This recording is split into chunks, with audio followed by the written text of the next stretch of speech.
د ډاډمن امن هغه هڅې چې د ډېرو خوا به پرې بدیږي، خو د میلیونونو نورو لپاره بیا دا هر څه بل ډول دي. د لوی اختر ورځې په لنډېدو دي.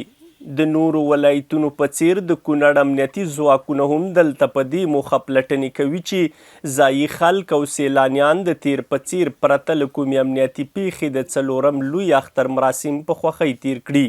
د کونړ امنیت مشر وایي که څه هم دلته هیڅ کوم امنیتي خطر نه محسوسیږي، خو د لا ټینګ او ډاډمن امن لپاره یې ګڼ شمېر ځواکونه په دندو ګومارلي تر څو ځایي خلک او سیلانیان د اختر خوښي او میلې لا رنګینې کړي. لکه څنګه را په تېرو اخترو کې چې موږ د ډېرو ولایتو سیلانیان د موږ ولایت ته راتلل او د موږ د درو او د موږ د ولایت او د سیاحت لپاره راغلي وو، خوند یې اخیستی. اوس هم ورته هرکلی وایو او دوی ته هم ډاډ او اطمینان ورکوو چې موږ په کونړ ولایت کې هېڅ نه وه مشکل او خطر نه محسوسوو او نه سته.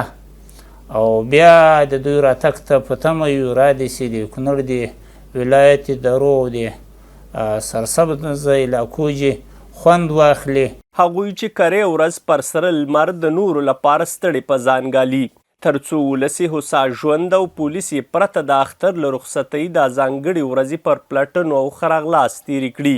خو دا هر څه امتیاز نه بلکې د مسؤلیت پر بنیاد. انشاءالله زموږ سیلانیانو ته پوره ډاډ اطمینان دی، 100% اطمینان دی. انشاءالله دلته کوم امنیتي مشکل کوم ګواښ نشته او زموږ ټول امنیتي ځواکونه ټول ملګري انشاءالله منظم دي. شپه ورځ موږ په ساحه کې چې سیار چک پوینټونه ګزمې لرو انشاءالله او زموږ ملګري ډېر ویښه او بیداره دي. زه په هېڅ د اختر شپه ورځو کې رخصتي نه کوم د دې خپل ولس لپاره چې دا ولس په سوکاله او په ارامه فضا کې اختر تیر کړي.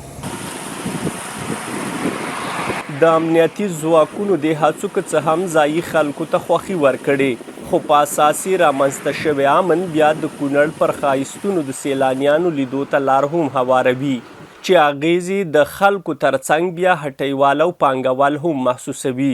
ښه اقدام دی او خوشحال یو چې زموږ دپاره غواړي زموږ خدمت کوي، د ټولو خلکو خدمت کوي، امنیت دی، خوشحالي موږ احساسوو د دې په باره کې او مشکلات نه لرو. دا چې ولاړ موږ ډېر خوشحاله یو. هغه سیلانیان چې کونړ ولایت ته راځي او د دولت د خوا نه چې کوم تدابیر دې ورته نیول شوي دي د دې موږ قدرداني کوو، هر وخت دې راشي. او بل د دوی سره زموږ په کاروبار باندې ښه اغېزه کېږي ځکه دوی دلته پیر او پلور کوي. زموږ د افغانستان ولس او حکومت په دې توانېدلی چې کونړ کې امنیت راولي او امنیت شته دی او ټول خلک دې راشي خپل چکر یې دې ووهي. د کونړ امنیتي مرستیال همدارز له هوریت سره په خبرو کې له سیلانیانو وغوښتل چې کونړ کې د شته قومونو له کلتوري رواجونو، عنعناتو او د اسلامي امارت له ناپیژه قوانینو سره سم دي د اختر دا ورځې په ډاډمن امنیتي فضا کې په خوښۍ تېرې کړي.